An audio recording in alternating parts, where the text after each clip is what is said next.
अस्सलाम वालेकुम। All out में Naseem Rajput metro one news के तमाम नाजरीन से मुखातिब है।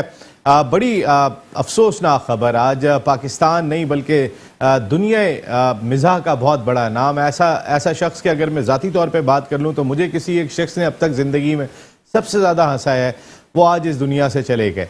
कोई और नहीं, the one and only great Umer Sharif की सूरत में पाकिस्तान का एक नाकाबिले तलाफ़ी नुकसान हुआ। वहीं सबको उदास करके चले गए वो चेहरा जो सबके चेहरों पर खुशियां बखेर देता था। आज जर्मनी में आज वो रज़ाए इलाही से इंतकाल कर गए और सबको सोगवार कर गए। यानी कि एक ऐसा अफसोस है सबको, अगर आप उठा के देखें तो हर जगह पर एक ही तस्करा है कि उमर शरीफ का इंतकाल हो गया। तो हम उनके गम में बराबर के शरीक हैं। इदारा मेट्रो वन न्यूज़, हमारी तमाम इंतज़ामिया, ऑल आउट प्रोग्राम, तमाम के तमाम लोग उमर शरीफ साहब के लिए दुआगो हैं और उनकी फैमिली के गम में बराबर के शरीक हैं। ये एक ऐसा नुकसान है कि जिसकी शायद तलाफ़ी भी ना हो सके। ये एक बुरी खबर थी, जहां वहीं पर ही इस हफ्ते एक अच्छी खबर भी आई कि पाकिस्तान क्रिकेट बोर्ड के CEO वसीम खान साहब ने रिज़ाइन कर दिया। पिछले 2.5 साल में जितना बेड़ा गर्क किया था उन्होंने पाकिस्तान क्रिकेट का, उसके बाद बिलाखिर वो छोड़ के चले गए। लेकिन वसीम खान शायद तन्हा ना हो, बल्कि उनके बाद ऐसा लग रहा है कि कुछ और भी पाइपलाइन में नाम चल रहे हैं कि जो शायद अब पाकिस्तान क्रिकेट बोर्ड के सेटअप का हिस्सा ना हो। कल PCB के नए चेयरमैन रमीज़ राजा साहब ने तमाम कोचेस के साथ एक वर्चुअल मीटिंग की थी और उसमें भी कई सारी चीज़ों का हवाला दे दिया। एक तो ये बात भी वाज़ेह कर दी कि अब जो कोचेस सिलेक्टर हुआ करते थे अब वो सिलेक्टर नहीं होंगे। ये कहानी भी एहसान मानी साहब और वसीम खान के दौर में शुरू हुई थी, जब मिसबाह हक को चेयरमैन सिलेक्शन कमेटी मुकर्रर किया था, हेड कोच मुकर्रर किया था और जो 6 रीजन के हेड कोच हुआ करते थे वो फिर सिलेक्टर बन गए थे कोच के साथ साथ। तो ये तो अंदिया दे दिया कि अब आप कोच नहीं होंगे बल्कि पुरानी रिवायती सिलेक्शन कमेटी हिस्सा होगी।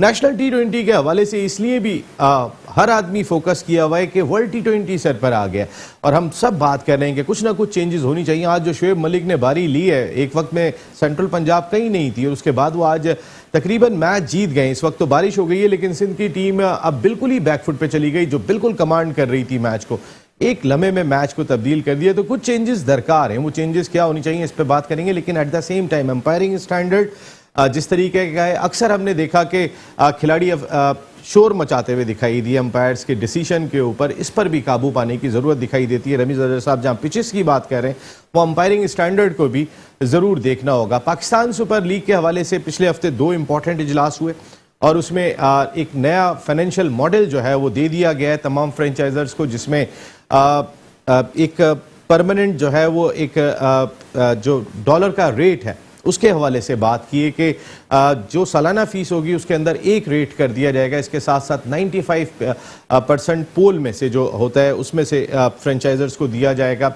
98% 5वें और 6ठे एडिशन के हवाले से, क्योंकि कोविड की वजह से खासा नुकसान हुआ था तो उसको भी कवर करेगा पाकिस्तान क्रिकेट बोर्ड।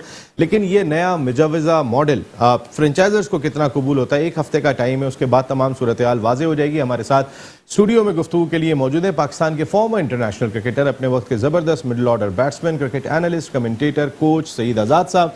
जबकि टेलीफोन लाइन पर हमें ज्वाइन किया है पाकिस्तान का बहुत बड़ा नाम, बहुत ही बड़ा नाम। अगर एक्टिंग की बात कर लेते हैं तो फिर वो रोल मॉडल रहे हैं। अगर वो जब एंकरिंग करते थे तो फिर मैंने इनसे जो है वो उठते बैठते हुए बहुत कुछ सीखा। ज़िंदगी में भी बड़े भाइयों की तरह उन्होंने कई जगहों पर ऐसे अच्छे अंदाज से गाइड किया कि अगर आज मैं यहाँ पर बैठा हूँ तो इसमें उनका बहुत बड़ा रोल दिखाई देता है। मेरे मुल्क के मारूफ एक्टर, प्रेजेंटर साजिद हसन साहब ने हमें ज्वाइन किया है। अस्सलाम वालेकुम साजिद भाई। यार नसीम, आई लव यू। तुम्हें पता है, ये आपके व्यूअर्स को तो पता हो नहीं पता हो, लेकिन अगर मैंने तुम्हें सपोर्ट किया तो इसकी वजह ये कि तुम इंतहाई टैलेंटेड आदमी हो, सच्चे आदमी हो, मेहनती हो, लगन के साथ लगे, तो यही आपको अल्लाह मियां ने उसकी अजर दिया। हम लोग तो कितने ज्यादा दुआ दे सकते हैं आप जैसे लोगों के लिए बेटा। नहीं साजिद भाई, आपका वो मशवरा कि तुम लगे रहो वो मैं नहीं भूलता साजिद भाई, और उसके बाद मैं आज तक लगा हूँ, आप फिक्र ना करें। लेकिन एक शख्स जो लगे हुए थे हमें हंसाने के लिए, जो लगे हुए थे हमारे गम दूर करने के लिए, जो लगे हुए थे हमारे चेहरों पे मुस्कुराहटें फैलाने के लिए, उमर शरीफ साहब, वो आज इस दुनिया में नहीं रहे। तो उमर भाई के लिए से आगाज करेंगे साजिद भाई प्लीज। देखिए, एक तो मैं बड़ा इस बात पे कि उमर भाई चले गए, एक अहद खत्म हो गया, इसमें तो कोई शक नहीं है। जो लोग उनके साथ के उनके हम असर थे, उनमें से मैं थोड़ा ही सही जूनियर हूँ, थोड़ा वो मतलब ज्यादा कोई मेरे उम्र में फर्क नहीं है। तो मैंने उनके जो उनका पूरा करियर है उसको देखा है उठते हुए, और कमाल बुलंदियों पे वो पहुंचे। मेरे से उनकी पर्सनल बड़ी दोस्ती थी। मैं उनके प्रोग्राम में भी टीवी1 में मैंने उनके साथ एक इंटरव्यू भी किया। बहुत ही शौक और बहुत ही जिसको कहते हैं ना, मामले को समझने वाले इंसान थे। ये आसान नहीं था उनको ये जो मकाम मिला है, जिसमें पाकिस्तानी उनसे इस वालेहाना अंदाज में दिखा रहे हैं। तो एक तो बहुत खुशी होती है कि फनकार दोस्त है हमारी पूरी कौम, और हम सब बहुत खुश नसीब हैं जो जिनको ये अल्लाह मियां ने और हमारी कौम ने मौका दिया हुआ है कि उनसे मोहब्बत करते हैं। और आज बड़ा सोमवार है, लेकिन साथ साथ ये भी है कि उनकी बेटी का, क्योंकि पिछले दिनों इंतकाल हुआ, उसके बाद बहुत दो दिन बर्दाश्त भी थे, वैसे बड़ी बात भी हुई उनकी इस बात में, तो खुद भी काफी तबीयत खराब थी। ये हम मुसलमान की हैसियत से ये तो तय है कि बहुत बिल्कुल मुय्यन है और बरहक है और मुसलमान बानी है। तो ये तो एक तरफ अफसोस है, लेकिन दूसरी तरफ ये भी है कि एक बहुत बड़ी जिंदगी उन्होंने अच्छी गुजारी, और करोड़ों लोगों को उन्होंने हंसाया। और मुझे लगता है कि जब तक ये दुनिया है उसको हंसाते रहेंगे, क्योंकि उनके सभी वीडियोज मौजूद हैं, ड्रामे मौजूद हैं, वो हमारे साथ रहेंगे। लेकिन हमारी इस बात को आप देखें नसीम के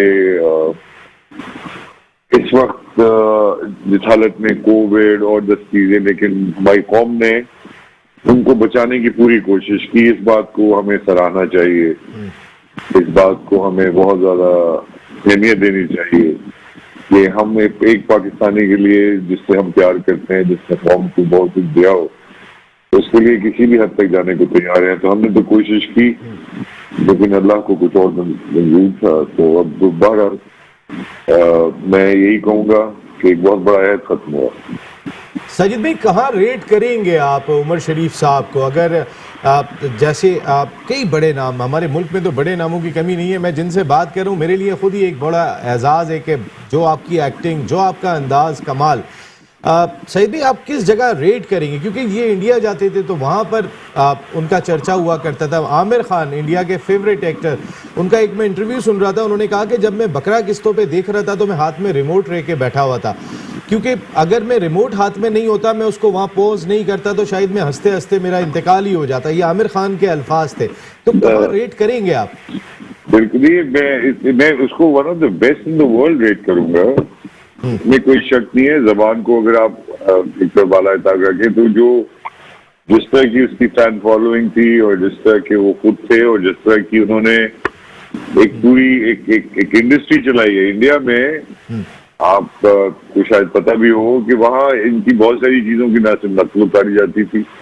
बेतहाशा इनकी टाइमिंग जो है, एक कॉमिक टाइमिंग होती है नसीम, जो हर एक को नसीब नहीं होती है, या फिर बेतहाशा प्रैक्टिस से आती है। आई थिंक विद उमर बेतहाशा प्रैक्टिस की हुई थी इन्होंने। ये दिन में मेरे ख्याल से जब भी इनसे मिलो, ये जुगत रखने के लिए, एक नई बात करने के लिए तैयार रहते थे। तो इनकी जिद्दत जो थी ना, ये इंतहाई शार्प ब्रेन का नतीजा थी। टाइमिंग आउटस्टैंडिंग थी। तो I rate him as one of the best in subcontinent comedy के हवाले से। और देखिए, स्टैंड अप कॉमेडी जो है पाकिस्तान में तो इसकी बहुत ही कम मिसाल पाई जाती है। तो स्टैंड अप कॉमेडी का अगर कोई यहाँ एक ही बेताज बादशाह है तो उमर शरीफ। इसमें कोई शक नहीं है कि मोइन भाई और लोग भी आए, लेकिन उमर की जो बात थी ना अवाम के हवाले से, और सबसे बड़ी बात थी कि अवाम के दिल की जो बातें होती थी ना, वो कह देते थे। हम सब डरते हैं कहते हुए वो बातें जो अवाम के दिलों से करीब हो, उनके मसाइल के बारे में। वो इतनी बर्जस्ता तरीके से एक इंतहाई अहम और इंतहाई जिसे कहते हैं कड़वी बात को, जिसका आपको गुमान भी नहीं होता था ऐसे वक्त पे, वो कह दिया करते थे। तो ये उन्हीं का खासा था। बहुत बड़े आदमी भी थे वो साथ, और उन्होंने बेताशा घरों को चलाया भी। और और मुझे बड़ा अफसोस है कि आखिर में जिस तरह से वो अपनी सेहत की वजह से परेशान रहे और उसकी बेटी की मौत, औलाद की मौत से बड़ा कोई दुख नहीं होता नसीम, या ये तो आपको पता है। बिल्कुल। और ये मैं बताऊं बहुत टूटे वो इस वजह से, और अल्लाह उनको करवट करवट जिंदगी करे, बहुत ज्यादा दुखी थे अपनी बेटी की वजह से। बिल्कुल सही बात है। सईद आजाद भाई बैठे हुए, आपके दोस्त सईद भाई आपसे कोई बात करने कह रहे हैं। सईद भाई इससे पहले कि आप साजिद भाई प्लीज आप लाइन पे रहिएगा, कुछ थोड़ा सा आप भी बताएं ना उमर भाई के बारे में, क्योंकि उमर भाई को जो नहीं जानता तो मकसद है कि फिर उसने अभी वो कहते हैं, वो जैसे लाहौर में कहते हैं जमिया ही नहीं, तो फिर इसका मकसद है भी पैदा ही नहीं हुआ।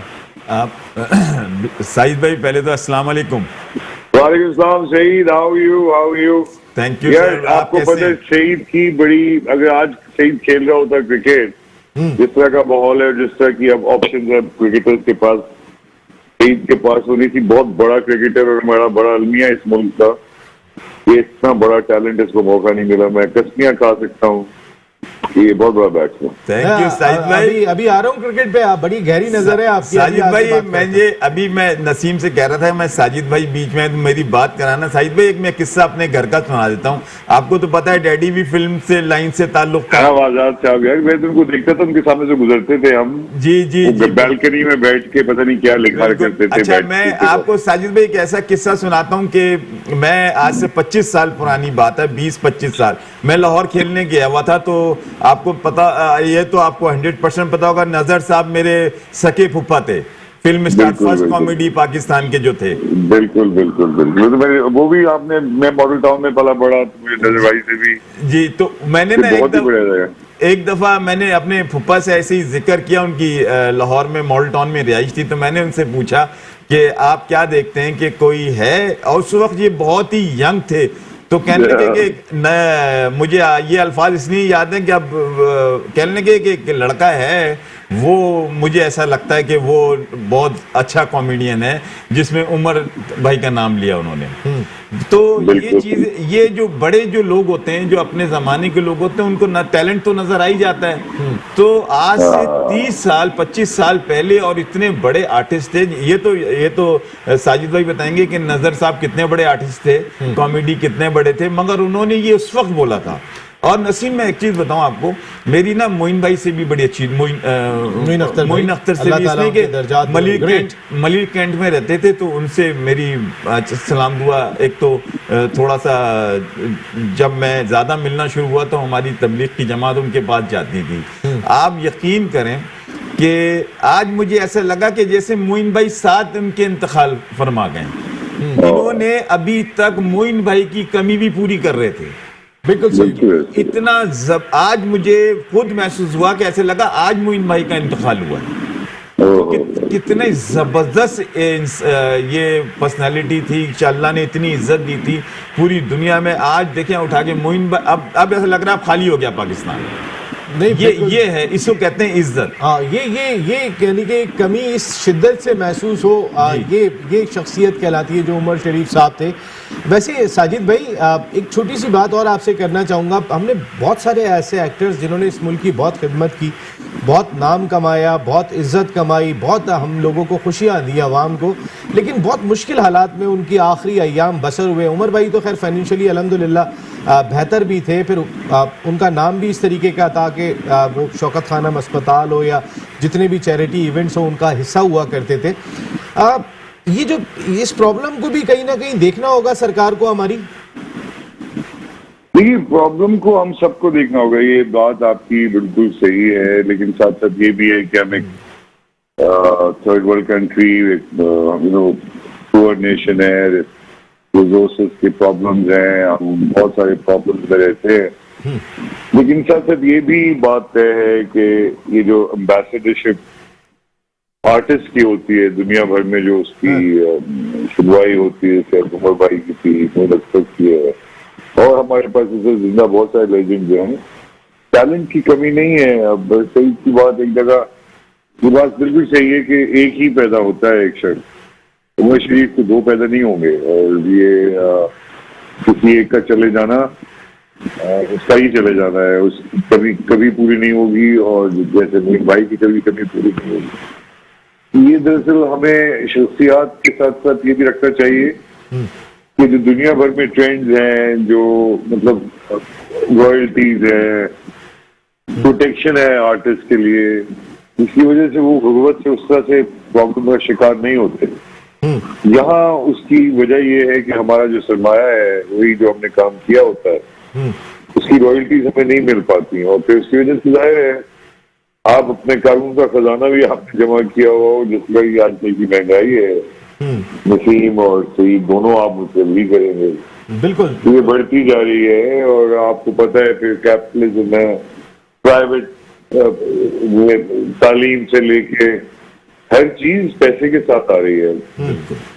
तो इसमें कहीं ना कहीं हमें रुक के ये देखना पड़ेगा कि कैसे जो इंडस्ट्री इसको बनाया है उसको इंडस्ट्री को चलाया जाए, बिल्कुल चलाया जाए। ये कोई अभी जो उमर भाई की जो एक स्किल लेवल था, उनको सीखना था, सिखाना था, जो वो किसी को सिखा नहीं पाए क्योंकि उनको किसी ने बुलाया नहीं। हमारे यहाँ वो ट्रांसफरेंस की बात ही नहीं होती। अब कम से कम क्रिकेट में आप ये देखें कि जो बड़े क्रिकेटर्स हैं वो कम से कम उनमें से कुछ पूरे तो नहीं, जाहिर है खपत हो सकती है उनकी, लेकिन सबको नहीं तो कम से कम कुछ लोगों को तो डालते हैं। अब मैं बड़ा खुश हूँ, आप देखिए, आप और मैं जितना भी इस बात को सराहें वो कम है कि पाकिस्तानियों को अब मौका मिल रहा है।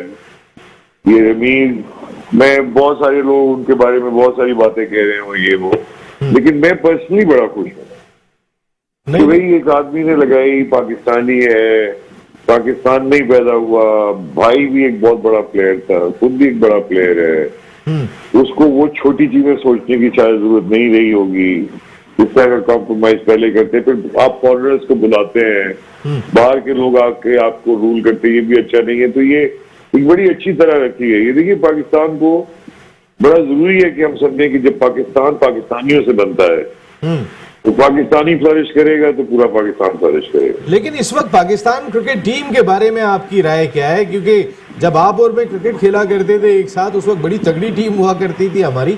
अभी तो आहिस्ता आहिस्ता बहुत नीचे की जानिब हमारी क्रिकेट नहीं जा रही हो। नहीं नसीब, मैं आपकी बात एक हद तक जिस तरह की कंफ्यूजन अभी फैली हुई है अपनी जगह ठीक होगी, लेकिन साथ साथ इस वक्त इमेंसली टैलेंटेड पाकिस्तान का स्क्वाड है। अभी इंग्लैंड में जो हम खेल के आए, ये बाबर, इसको कॉन्फिडेंस देना पड़ेगा यार हमें ना। कम से कम एक दफा जो पहले जर्नलिज्म में हमें सिखाया करते थे कि एक दफा कोई चीज बन गई तो कौम के पैसों और बड़े टाइम से बनती है, उनकी उमंगें होती हैं। अब ये जो बच्चे हमारे खेल रहे हैं, ये जाहिर है इनमें कुछ 19-20 का फर्क है, ये आप अब नहीं कह सकते। अब टैलेंट बड़ा इक्वल हो गया, बड़ा मुश्किल हो गया ये ढूंढना कि शाहीन ज्यादा बेहतर है या हसन बेहतर है या हसनैन बेहतर है। लेकिन मैं बात कर रहा हूँ, उतने स्टार नजर आ रहे हैं अपनी क्रिकेट में जितने माजी में नजर आएंगे। देखिए, जब चलते रहेंगे तो बड़े बड़े आएंगे। मैं समझता हूँ शाहीन एक स्टार है ऑलरेडी हमारे पास, बाबर एक बहुत बड़ा स्टार है। अभी ये आजम के ऊपर बड़ी क्रिटिसिज्म हो रही है उसके जुस्से की वजह से, लेकिन उसकी आई हैंड कोऑर्डिनेशन मैं समझता हूँ इंतजाम की टाइप की है, और ये बच्चा आगे आएगा। अगर इसके ऊपर बहुत ज्यादा इसको तंग ना किया जाए, इसको इनकरेज किया जाए। नसीम देखिए, बिल्कुल सही है। हमारी जो अलमिया सबसे बड़ा ये है कि हम पॉजिटिव साइड जो है ना उसको बहुत कम देखते हैं। आप उस पर भी गौर करें ना कि कितने नामसाइद हालात में एक कोविड, फिर आपके मसाइल, फिर बोर्ड का चेंज होना, फिर आपकी पॉलिटिकल सिचुएशन, उसके बावजूद हम इंग्लैंड जैसी ताकतवर कौम को हम एक टक्कर देते हैं, उनसे जीत के भी आ जाते हैं। ये बहुत बड़ी बात है यार। और काफी अरसे से तो हमारे घर में कोई खेलने ही नहीं आया। आप हमारे घर में जब कोई खेलने आएगा फिर मैं देखूंगा कैसे जीत के जाता है। तो हमें अपने ऊपर फख्र भी होना चाहिए यार।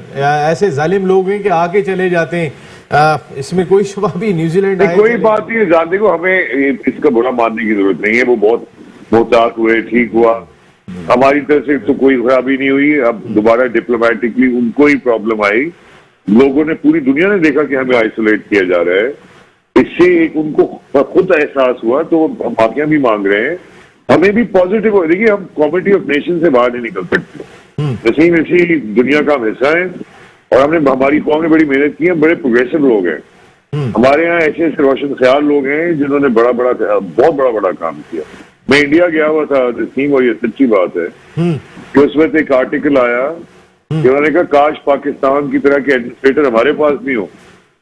वहां कम से कम सड़कें बहुत बेहतर बनी हुई है हमारी। तो ये बात सच है कि हम इंडिया के मुकाबले में अल्लाह के फजलो करम से हम बहुत बेहतर तर्ज जिंदगी गुजारते हैं, जिसकी अभी बेहतरी की बहुत ज्यादा गुंजाइश है हमारे गांव में, हमारी चीजों में। तो इंसेंटिव मिलेगा तो हर चीज आगे आएगी यार, इसमें कोई शक नहीं है। हमारे 24 लोग तारीख बहुत को वर्ल्ड T20 में हरा रहे हैं इंडिया को। यार देखिए मेरी बात सुने, एक तो मेरी ईमान की बात है कि हमारा बड़ा दिल है कि हराया जाए उन्हें। एक तरफ तो मैं इसके बारे में ये एक मुसलमान पाकिस्तानी की हैसियत से बिल्कुल चाहूंगा कि वो बहुत बुरी तरह हारे, लेकिन साथ साथ वो एक बहुत अच्छी टीम है, हमें देखना चाहिए। हमें पता है कि वो ऑन पेपर और जिस तरह के उन्होंने अभी अब तक पूरे टूर्स किए वो हमसे बेहतर है। लेकिन साथ साथ यहाँ जब बात आती है, और क्रिकेट T20 जो है ना, ये किसी का नहीं है। ये उस दिन जो अच्छा खेला जिसका चला, और क्रिकेट जो है ना वन बॉल गेम है फॉर द बैट्समैन स्पेशली, तो कुछ भी हो सकता है। तो जहाँ मेरा बड़ा ख्याल है कि इस बार हार जाएंगे, क्योंकि वो जो हमसे खेलने से कतरा तो वो रहे हैं ना, हम तो नहीं कतरा रहे। तो जब कतराता है वही घबराता है ना जानी। हाँ, ये बात तो है जानी। बहुत बहुत शुक्रिया आपका साजिद भाई, बहुत बहुत शुक्रिया। ग्रेट साजिद हसन साहब, थैंक यू वेरी मच। आप ऑल आउट का हिस्सा बने और आपकी गुफ्तगू हमेशा से आप ऑल आउट ही जाते हैं। और उमर शरीफ साहब के लिए बहुत सारी दुआएं। सईद भाई एक ब्रेक ले लेते हैं, ब्रेक के बाद आते हैं तो कंटिन्यू करते हैं। एक ब्रेक ले रहे हैं, ब्रेक के बाद एक और नामवर एक्टर हमारे साथ शो का हिस्सा होंगे। कुछ उमर साहब पे भी बात करेंगे, वो भी क्रिकेट खेलते हैं साजिद भाई की तरह, उनसे बात होगी ब्रेक के बाद। ऑल आउट में एक मरतबा फिर आपको खुशामदीद कहते हैं। पाकिस्तान से बहुत सारी तवक्कुआत हैं वर्ल्ड T20 में, लेकिन उमर शरीफ साहब पाकिस्तान की परफॉर्मेंस नहीं देख सकेंगे। आज वो इस दुनिया में नहीं रहे। अल्लाह ताला उनके दर्जात बुलंद फरमाए, करवट करवट जन्नत नसीब फरमाए। बहुत हंसाया उन्होंने।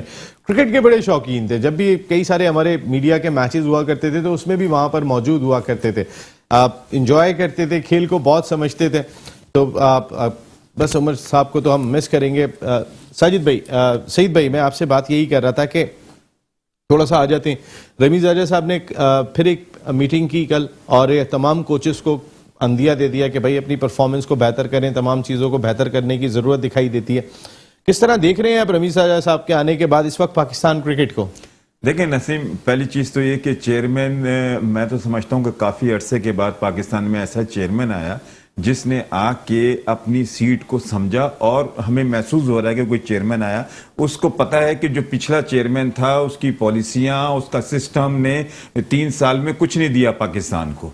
तो रमीज राजा को अब कोई ऐसे डिसीजन लेने पड़ेंगे, और जो उनकी पॉलिसियां हैं, जो कोचिस की जो सुनने में आ रहा है अखबार में, जो कोचिस की जो उन्होंने रखे में, वो कह रहे मैं फारिग कर दूंगा। जैसे अभी इन्होंने, ठीक है उन्होंने रिजाइन दिए हैं, या रिजाइन इसी वे से दिए ना, वो अंडरस्टैंड नहीं कर रहे होंगे। वसीम खान जैसे रिजाइन करके गया है तो वो अंडरस्टैंडिंग से तो नहीं करके गया, वो इसी वे से करके गया होगा। कुछ ने कहा होगा तुम गलत कर रहे हो।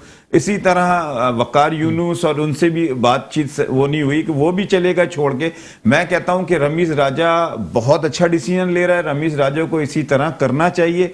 और अभी जो मैं अभी कोचिस के बारे में, आप नसीम, मैं ऑनेस्ट बता रहा हूं, इन जितने भी क्रिकेटर, मैं खुद क्रिकेटर हूं, मैं ये नहीं कहूं, मगर पाकिस्तान मेरे लिए पहले, फिर उसके बाद ये सब क्रिकेटर हैं। इन क्रिकेटरों की वजह से, और इस पिछले जो ये जो अपने मानी साहब की पॉलिसी की वजह से, वसीम खान की पॉलिसी की वजह से पाकिस्तान जीरो। सर आप कह रहे हैं जीरो, 2.5 साल के अंदर परफॉर्मेंस के ऊपर जितना क्रिटिसाइज हुआ, एहसान मानी साहब, वसीम खान, मिसबाउल हक, वकार यूनुस, पहले मिसबाउल हक और वकार यूनुस आराम से साइड से चले गए बिफोर वर्ल्ड T20। आपने ऐसा जैसे क्लियर पाथ दे दिया, फिर ऐसा लगा वसीम खान को भी दे दिया उन्होंने। मैं 1 मिनट आता हूं सईद भाई, ये मेरा आपसे सवाल जहन में रखिएगा। इस वक्त टेलीफोन लाइन पर हमें ज्वाइन किया है पाकिस्तान का बहुत बड़ा नाम, पाकिस्तान के Namvar actor, top class production उनकी अपना जिस तरीके की दिखाई देती है, ड्रामे हो, फिल्मों हो, पहचान हमारे मुल्क की, एक्टर सऊद कासमी ने हमें ज्वाइन किया। अस्सलाम वालेकुम सऊद भाई। जी वालेकुम अस्सलाम, क्या हाल चल रहा है? खैरियत से भाई? मैं बिल्कुल ठीक हूँ। सऊद भाई, आज उमर भाई पे जरा बात चल रही थी, आपकी भी बड़ी दोस्ती रही, हमारे जो मैचेस हुआ करते थे उसमें भी अक्सर उमर भाई आ जाया करते थे, तो मिस करेंगे उमर भाई को। आपके चंद अल्फाज उमर भाई के लिए। सबसे पहले तो मैं कहूँगा इन्ना लिल्लाहि व इन्ना इलैहि राजिऊन। बड़ा अफसोस, बहुत बड़ा सदमा। सिर्फ पाकिस्तान को नहीं, पूरी एशिया में वो माने और जाने जाते थे। और बड़ा अफसोस है आज, बड़ा वाकई अफसोस हुआ ये खबर सुन के। और हमारी दुआएं थी सबकी कि वो किसी तरह आगे जाते, लेकिन जब अल्लाह की मर्जी होती है उससे तो मेरे ख्याल से कोई भी डिसएग्री नहीं कर सकता। तो अल्लाह ताला उनकी मग़फ़िरत फरमाए। और एक बड़ा लेजेंड दुनिया से चला गया, मगर एक अल्फाज कहे जाते हैं कि लेजेंड्स नेवर डाई। तो लेजेंड मरता नहीं है, जिंदा रहता है, दिलों में जिंदा रहेंगे हमारे। बस इतना ही कह सकता हूँ मैं उनके बारे में। कहाँ रेट करेंगे उमर भाई को? वैसे अगर कॉमेडी की बात कर लेते हैं तो जिस तरह वो अपना लोहा पड़ोसी मुल्क इंडिया में मनवा कर आए थे, कि जो उनकी एक टाइमिंग हुआ करती थी, एक बरजस्ता जुमले जो उनके हुआ करते थे, कहाँ रेट करेंगे ग्रेट उमर भाई को रेट नहीं कर सकते, उनका रेट नहीं था, मतलब उस रेट पे थे ही नहीं। वो बहुत आउट क्लास इंसान थे। और कॉमेडी ह्यूमर उनके साथ कभी बैठे हैं तो अगर शाम बैठेंगे तो सुबह के 7, 8, 9, 10 बज जाते थे। और बहुत से लोग सिर्फ बैठ के हंस के गिर जाते थे और सुबह तक वो हंसाते ही रहते थे नॉन स्टॉप लोगों को। तो ये जो रेट तो नहीं कर सकता। रहा पड़ोसी मुल्क है, तो पड़ोसी मुल्क में आज भी अभी तक एक जो कॉमेडी का जिसको कहते हैं ना लाइन है, वो उन्हीं की बोली जा रही है। तो इसलिए वो तो बहुत बड़े लेजेंड थे। नहीं, ये बहुत बड़े लेजेंड थे। आप क्रिकेट के बड़े शौकीन हैं, ज़रा आज मौका लग गया तो कुछ थोड़ी सी आपसे क्रिकेट पे बात कर लेते हैं। हमारी world T20 team world T20 में शिरकत के लिए जा रही है हमारी टीम। कहाँ रेट कर रहे हैं वैसे अपनी टीम को? कुछ चेंजेस लग रहे हैं कि होनी चाहिए? आज जैसा शुएब मलिक ने 84 किया बड़ी मुश्किल कंडीशन में और अपनी टीम को मैच जिता दिया। अच्छा, ये तो बहुत बड़ा सरप्राइज है। मुझे नहीं पता था कि जिस पोजीशन में खेल रहे थे, तो मैंने लास्ट उनका देखा था 25 बॉलों में 24 रन किए थे। तो मैं सोचा था नहीं, सऊद भाई 47 बॉल पे 85 नॉट आउट किया। फिर उसके बाद जिस तरह आपका बल्ला चलता था ऐसे ही चल गया उनका। हम अताब में आ गए मीडिया वाले। लेकिन ये जरूर है कि खैर जहां तक सवाल है शुएब मलिक का, वो तो is a very good batsman. और ये वो लोग हैं जो बुरे वक्तों में निकाल लेते हैं, लेकिन हमें चेंजेस तो करनी पड़ेंगी क्रिकेट में। मैं बोलता हूं तो कभी कभी लोग सोचते होंगे क्यों बोलता है, तो मैं कराची अंडर 19 खेल चुका हूं, उसमें आ चुका हूं, तो लोगों को ये नहीं पता होगा। जोन 6 से भी खेल चुका हूं और इसीलिए मैं इस बात जरूर करता और करूंगा कि क्रिकेट जो है ना बड़ा मुश्किल गेम है आज के टाइम में, और स्पेशली पाकिस्तान में तो बहुत ही मुश्किल हो गई है। आप प्रॉब्लम ये कि हमारे प्लेयर्स जो है ना वो सस्टेन नहीं है। जैसे एक होता है ना बाबर आजम है, जैसे ये 1 में 2 में 3 में नहीं चलेगा, लेकिन उसके बाद वो लाइन से चलता है। अच्छा, जो एक प्लेयर होना चाहिए जिसको हम कह सकते हैं कि यार ये जो है ना ये गया ये कुछ करेगा। जैसे हम देखते थे ना मियां दास चले गए और मैच फंसा हुआ है, वो निकाल के लिया मैच, तो निकाल के ले आते थे। इसी तरह के प्लेयर हमें शुएब मलिक की शक्ल में या 1-2 ऐसे चाहिए जो मैच को निकाल दें, जैसे आज उन्होंने, जैसे आप कह रहे हैं।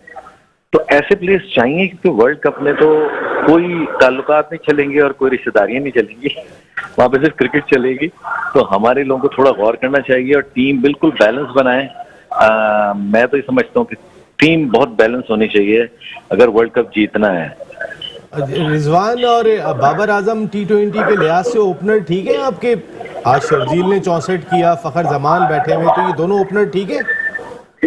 सर मेरी अगर फर्स्ट चॉइस होगी तो फखर जमान और शर्जील होंगे, टीम में होने चाहिए।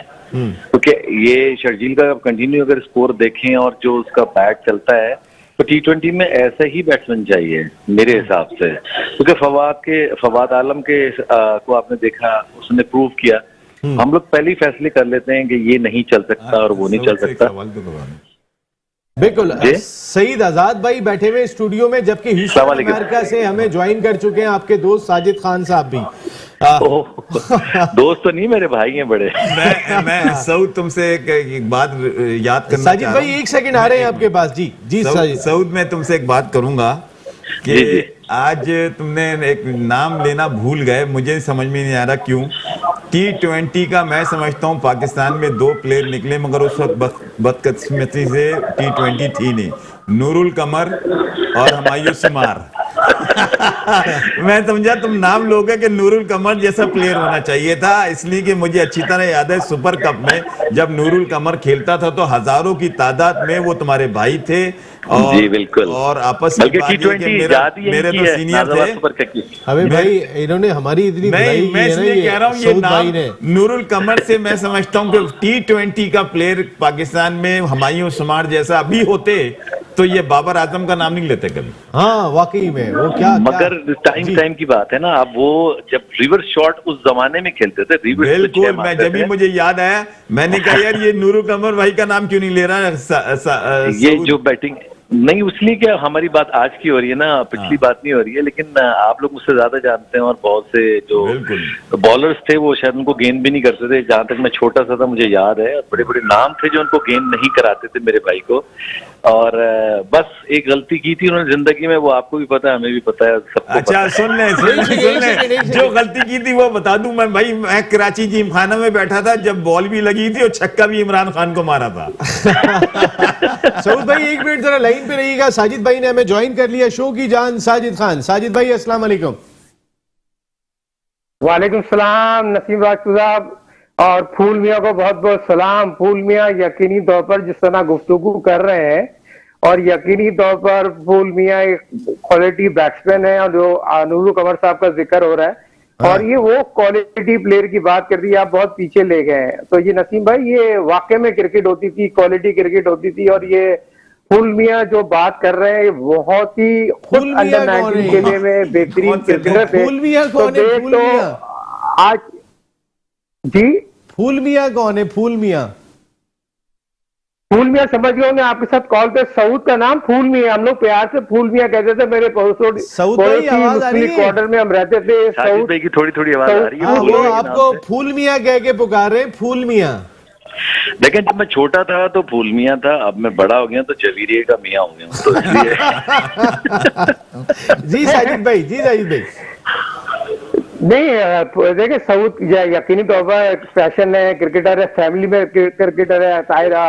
नूरुल कमर क्रिकेट खेलते थे, ये खुद क्रिकेटर थे और इनके चचा बहुत अच्छे क्रिकेटर थे, इतने बड़े नात खाते। जिस फैमिली के साथ आज हम जुड़े हुए हैं ये क्रिकेटर लवर हैं और इन्होंने क्रिकेट खेली है। ग्रासरूट रोडो की हम जो बात करते हैं ना, या रोडो पे क्रिकेट खेल के हैं। सही बैठे हुए आजाद साहब के बेटे हैं, काजम के ड्राइवर। बात ये हो रही है पाकिस्तान की क्रिकेट वर्ल्ड कप खेलने जा रही है, उन पे इतना प्रेशर डाल दिया रमीज ने, खिलाड़ी को बैकफुट पे कर दिया है। आप मुझे बताइए, पाकिस्तान क्रिकेट टीम में हमने पहले भी बात की थी शोएब मलिक के हवाले से, आप पाकिस्तान क्रिकेट टीम प्लान कर रही है, आपने देखा होगा नसीम भाई यहाँ पे आप शोएब मकसूद को उन्होंने कप्तानी से हटा दिया, तो उस पर फोकस कर दिया, उसको ओपन भी करा रहे, तो उस पर तो फोकस हो गया, उसको दे रहे हैं, उसको प्लेटफॉर्म दे रहे हैं, आप खेलें, वर्ल्ड कप की तैयारी करें, हो सकता है हम आपको वर्ल्ड कप में ओपन भी कराएं। तो ये चीज भी बताना जरूरी है, मगर आप सीधे खिलाड़ी को नजरअंदाज नहीं कर सकते। यहाँ पर सरफराज की बात करूं या शोएब मलिक की बात करूं, ये वो क्वालिटी प्लेयर है। वहाब रियाज की बात करूं,